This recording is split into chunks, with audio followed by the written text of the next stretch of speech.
30、40、50になってくると白血球リンパ球の中でミトコンドリアというのが欠乏してきてですね、大体50歳で 30% になっちゃいますからね。 30% の健康は保てません。まさか体の中に最低 50% のミトコンドリアを保っていただく。でその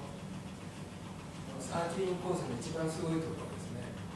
これがミトコンドリアを増やすんですよ。これの仕事の6割から8割ですね、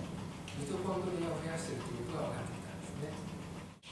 ATP、アデノシントリフォスフェイトというややこしい名前でね、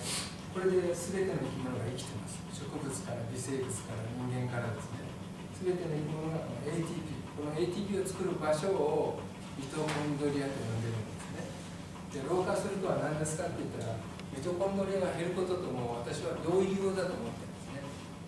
で ATP をちゃんと作れるようにしてあげるとですね、皆さんが若返るんですよね。でそういうことをできる物質がいろいろ見つかりまして、今6種類ぐらい見つかっております。その中の一番すごいのが